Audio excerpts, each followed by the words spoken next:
Hey guys, what's up? Welcome to the channel, or welcome back to the channel. This is Legit Agents. Today, we've got a super good one for you. Maybe I'm partial. I think they're all super good. But it's definitely something we've been talking about for a little while now. We want to be talking to you guys about it. But it's going to be the 5 fails realtors should not be doing. Oh, let's check it out, guys.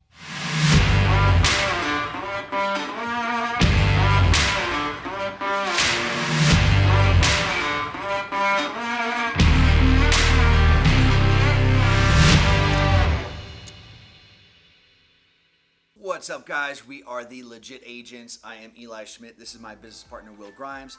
If it's your first time checking out this channel, guys, first of all, welcome. We appreciate you tuning in, and make sure while you're here, you hit that subscribe button along with the notification bell, because every Tuesday and Thursday morning, guys, without fail, we're dropping a new video and we're telling you everything that has made us successful in real estate and overall how to level up yourself as a real estate agent. Correct. Whether it was top 1% or top 0.5% worldwide for Berkshire Hathaway, everything that we did there, or the $13 million a month we do in volume right now from our YouTube channel alone, living in Denver, Colorado.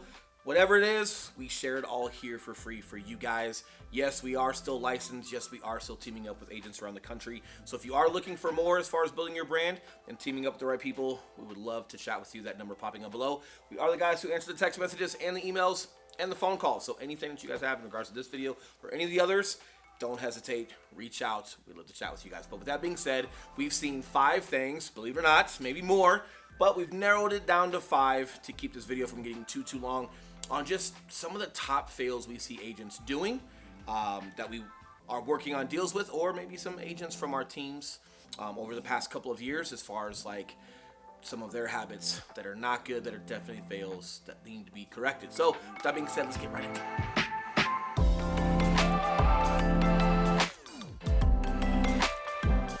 All right, guys, number 1, lack of modern marketing and branding. Correct. So not that farming, cold calling, whatever it may be, is not successful. No. Fine. But guys, with target marketing, with Facebook, with Instagram, with YouTube, and a lot of things you could be doing super successfully, a lot of agents, especially newer, this is where we're super surprised. You expect it from the veteran agents that have built a book of business. They've been around for 20 years and they do mailers. And they've got their sphere of influence, right? They've got their prior clients and their referral base, and they're established, and they like the knocking. They like the farming. They like the mailers. Open houses. Here's what's crazy. A lot of new agents are coming into this game, and it's unknown, so they're eager to learn. They're eager to put the effort in, but they're starting to lean in toward agents that have been around for a long time. And, hey, that's okay. There's going to be a lot of great things you can learn from them. However, one thing that you might not be able to learn from them, because they're probably learning it themselves right now, unless they're on their way toward retirement, just a modern way to market and finding out where people are at. No surprise, right? Everybody is on here. So whether it's at the gym, whether it's at the job, on their lunch break, whatever it may be, they're on their phone. So the best way you can target market and just find your ideal clients and marketing yourself through not only social media, but through platforms that allow a lot of good video.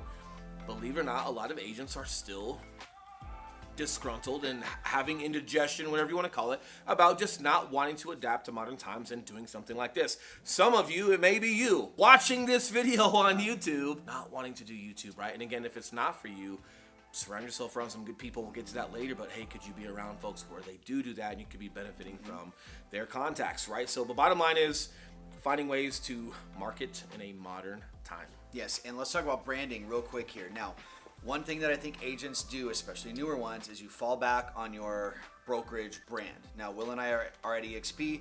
You'll very, very rarely hear us ever talk EXP. Him and I, you can see on that sign right behind us, we're the Mile High Property Brothers. Right. So what we did, and we've always done this back when we had our team at Berkshire, now when we dissolved our team, we rebranded as ourselves and made the move over to EXP.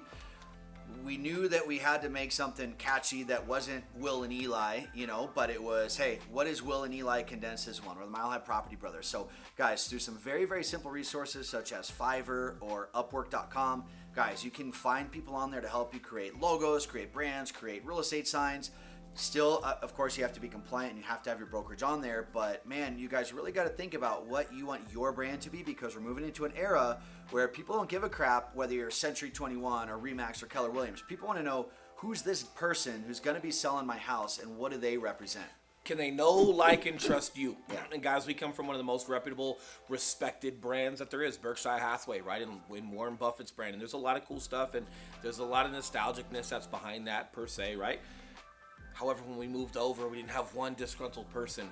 And now Eli and I just ourselves are doing just as much volume as our entire team did at Berkshire, right? Yep. So there's a lot of good things as far as how to market yourself, how that scales, why having a personal brand is super important, why influencers are winning when they're creating personal brands, but more importantly, just having that confidence and the resources around you to just learn how to expand yourself and take that leap and jump and scale. Cool? Cool.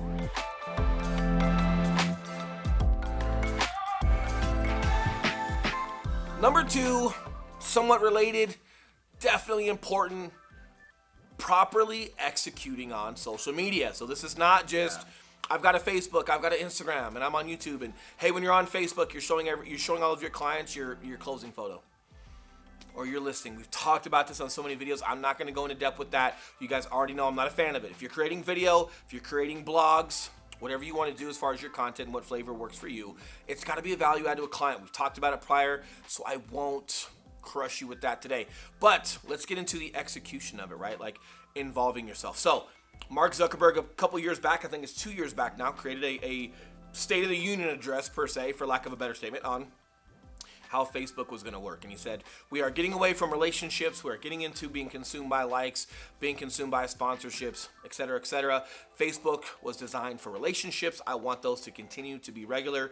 Here's how Facebook's going to work. So it was talking about who was going to be seeing your content in their newsfeed, and based off of likes and then real comments, not just emoji comments, but like real intellectual involved comments. Yes. Conversations. The code can recognize it. In addition to that, who were you conversing with in your personal messenger?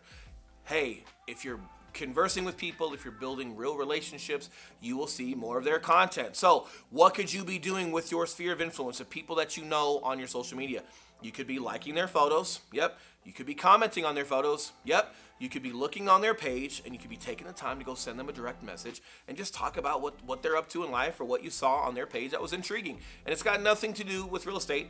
It's got everything to do with you being deliberate and intentional with building relationships on your social media. How many of those should you be doing? 100 a week. It's not hard. It's 10 to 12 per day where you're taking your time. So whether you're in the restroom, you're on a plane, you're stuck in traffic as a passenger, not driving and texting, whatever you call it, when you guys are already mindlessly on your phone scrolling through your newsfeed, could you be a little bit more or a lot of bit more deliberate and intentional with those interactions? The answer is 100% you could. You could be liking, commenting, going to their page, sending direct messages, interacting, creating real relationships, right? Where does that benefit lie? They're going to see your newsfeed. So when you're creating your videos on what is earnest money and how to protect it, what are the top 3 things you see on inspections in your area to look out for? What does the buying process consist of? What does the selling process consist of? What to look out for on appraisers? What are the top 5 things you should be doing as a seller to prep your home? All of these phenomenal videos that you're going to be creating that are value adds to people, they're going to be seeing a lot more of it because you're interacting in your direct messenger and because you're liking and commenting on their content as well. They actually matter, right? Now, here's the caveat. There's a lot of people in your life, coffee shop, friends and family, people you know from the gym that know you, that like you, that trust you, but they're not on your social media. You should be friend requesting people. When you're at practice at baseball for your kiddos and you're hanging out with the mom right next to you, why isn't she your friend on Facebook? Right? More importance, right? So we're getting these real people that you interact with in life onto your social media. Why? Because they can see your content. You don't have to just talk about being a realtor at soccer practice and baseball practice and annoying everybody. They can just observe your content at their leisure and be intrigued on their own accord, and then they might bring it up to you while you're at practice and you see them, or you're picking your kids up from school.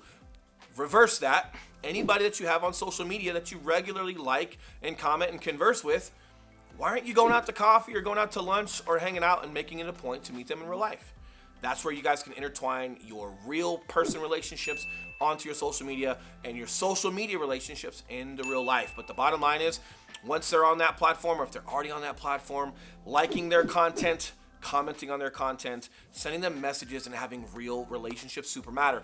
Where does this sound super reminiscent? If you're still a little bit against this or it's not quite for you, Anybody in real estate right now or prior to us has been told from Keller Williams, Berkshire Hathaway, and everybody else, what's your power, right? Make your power list, write every family member, every so-and-so that you have in your phone, and call them, text message them, tell them what you're doing, have a conversation with them, right? Like, everybody's been taught that.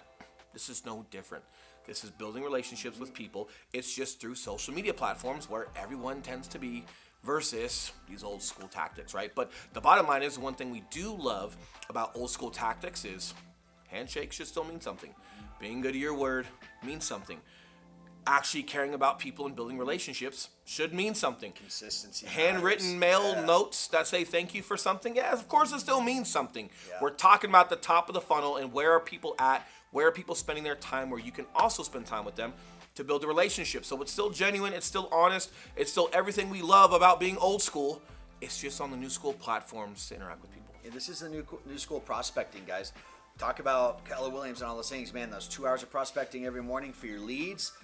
This is it. You don't get off scot-free. Like, if you're trying to get out of the lead cycle and just that whole, like, just the whole cycle of, okay, the Zillow, you got to call. This is new school prospecting. So take those 2 hours a day, or when you're on the toilet or whatever, like, what Will said, just make sure you're consistent with it, guys.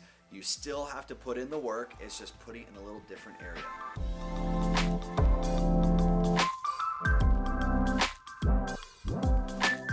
All right, guys, number 3, not being an advisor to your client. This is a huge one for us, guys. And man, I'll kick it off here and then let Will take it. It all starts with the buyer presentation. And then really, it starts from the first inbound phone call, text message, or email.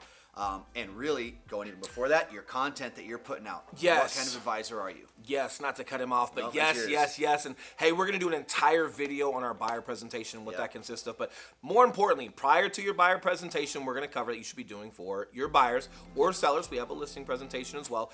Prior to the content that you have on social media where people are seeing you, it's ideological. It's got to be in your mind. Like, you've got to put your leader hat on.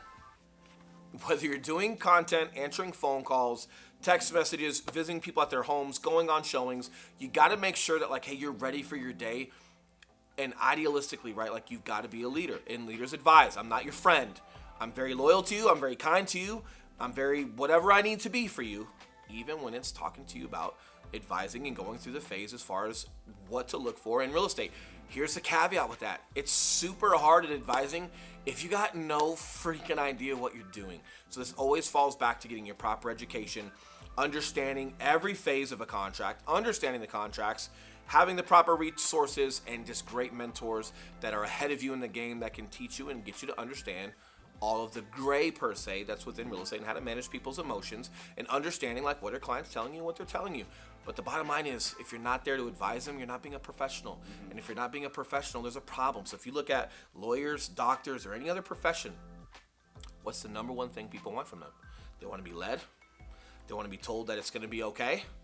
They want you to be honest. And if it's a super hard surgery and we're not sure if everything's okay, but we're doing everything we can to make sure it comes out okay, they want the honesty, right? So, hey, if an inspection's a bad inspection, it's a bad inspection. If there's a lot going on with the house, there's a lot going on with the house. It's more so about being honest about it, but then having the proper recourse and game plan to combat some of those things, to making sure that at the other side, it comes out okay to the best of our abilities. But the bottom line is, too many realtors, and I'm going to leave this a little bit short, we'll get to the next points, but too many realtors are riding their clients' emotions. When clients are looking at homes and they're super excited about a kitchen, the realtor's super excited about the kitchen.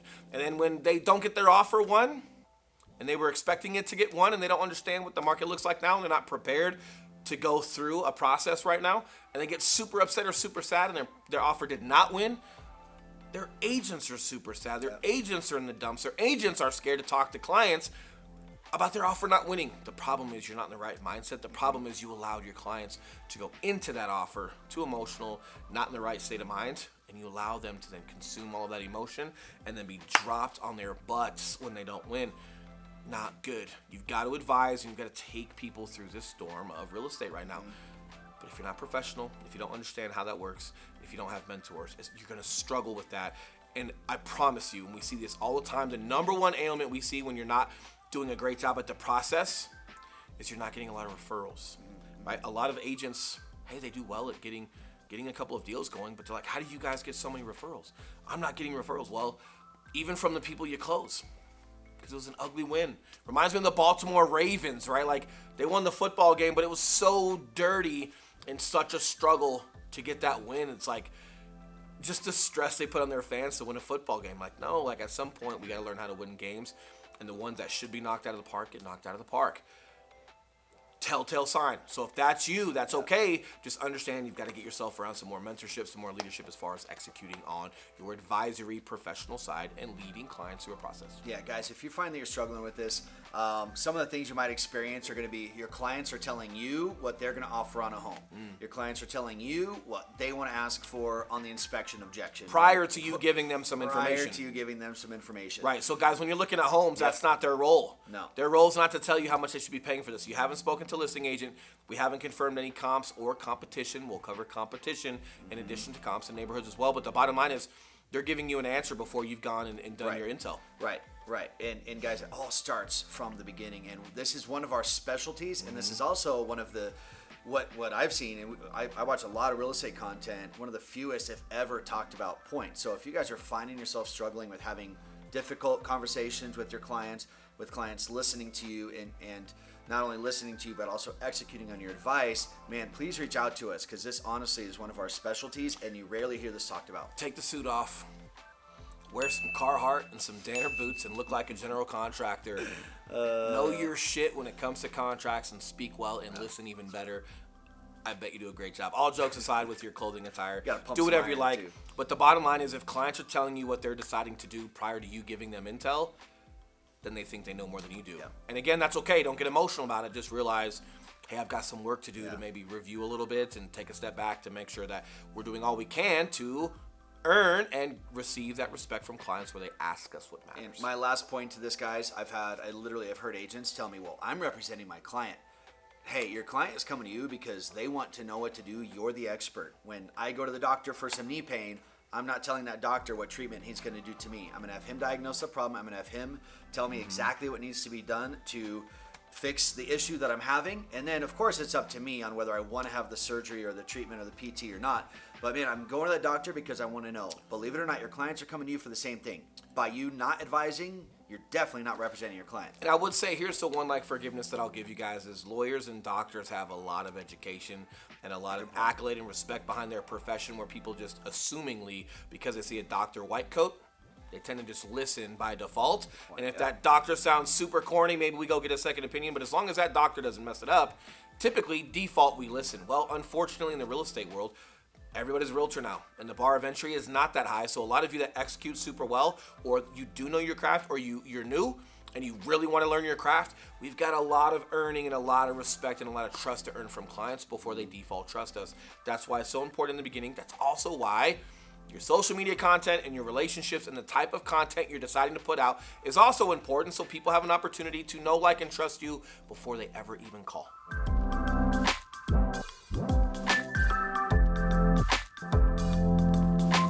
All right, guys, our fourth point, in my opinion, probably one of the biggest ones that we see here, and this is lack of proper communication with listing agents or buyer agents on the other side of the transaction. Where are you screwing that up? Well, and just understanding your fiduciary duty to your clients, 100%. But it's also part of your duty there to not get emotional, not be a jerk, but be a team player with that other agent. And a lot of times, yes, it's gonna fall on us. And for the ones that are thinking of that first, it's gonna fall on us to take that initiative to just be super kind and proactive with other agents.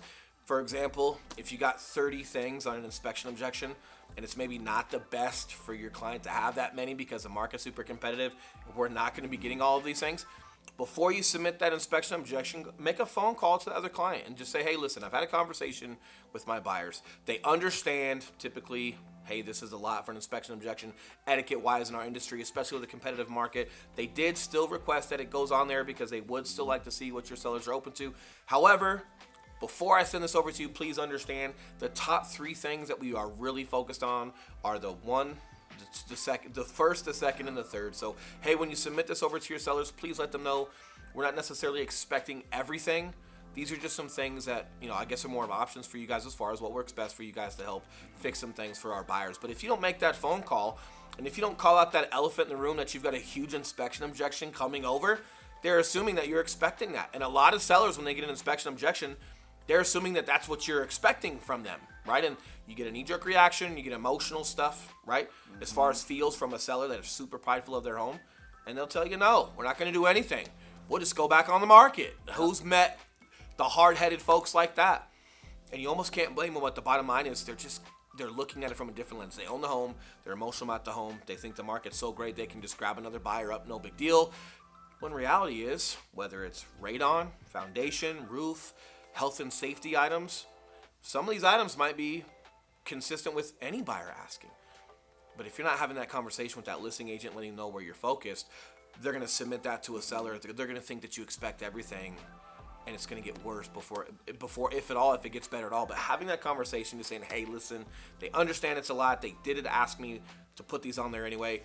But here's the deal. I asked them what was most important to them. I did tell them I would be calling you and sharing this information with you to game plan. Here's what that looks like, and you're dampening the result of that, right, as far as like the friction result from that, and you're just allowing her to then walk in with an inspection objection with her sellers and minimize any emotional reaction from a seller because they've got the right lens and perspective on from what we're trying to accomplish. Guys, pick up the phone, pick up the phone, pick up the phone, and I don't mean pick up the phone and text. No. So many problems could be solved. So many more offers could be won. So many more, just everything could be accomplished if you're willing to pick up the phone. Where a lot of people fail, guys, is they get lazy and they send a text message. And what you guys need to remember, they don't like confrontation, right? We've spoken, not to cut you off, we've spoken to agents before when it's like, hey, are we doing concessions? Is money going into escrow, or is there a reduction in price? And I've literally had an agent tell me, when I asked them, like, hey, what form is this coming to buyers? Because for sellers, it's money out of pocket no matter what. But for buyers, whether you're getting concessions, a decrease in price, or money being held in escrow, it's way different for them. One could be way more beneficial as a buyer. And the response I got from that agent was, well, I just didn't want to give too much pushback. It's not pushback. It's money coming from the seller no matter what, and they're already okay with it. We just got to figure out the type of form it will come in so it's most beneficial for a buyer. It's called communication and game planning and overcoming obstacles and just making sure at the end of the day we're taking care of each other. And here's the deal. We had this in the Marine Corps, and it was super important because a lot of people could get stuck in the weeds on missions, okay? And it's the same thing. Once you're under contract, like that's your mission with that client now, right? One thing we always received from our command staff, commander's intent. Super important. You cannot go away from the commander's intent and the integrity of that while on missions. You've got to keep that at the forefront of your thoughts. What does that mean to you? Well, commander's intent is, do they want to purchase that home? Because when you talk about your fiduciary duty to your clients, being a jerk, not communicating, thinking that you are okay throwing 30 things on an inspection objection and you have all of these expectations of a seller, or vice versa, you're selling a home and you think people shouldn't be asking for anything, when in reality, a lot of them are acceptable and are pretty common amongst all buyers. But you being a jerk or a friction or acting like an attorney on the other side of a courtroom is what you should be doing, and that's how you represent your client most. You could cost them a deal, which means they're not raising their family in that home, or they're not selling to that buyer that was actually a super quality buyer that had just typical, more than acceptable questions or requests on an objection. And hey, maybe you're contingent and you're buying your other home, but now this one falls out of contract, and now you no longer can buy the home that they're looking forward to, right? So it's keeping the commander's intent, whether it's a sell or a buy, at the forefront of your thoughts and making sure that as you go through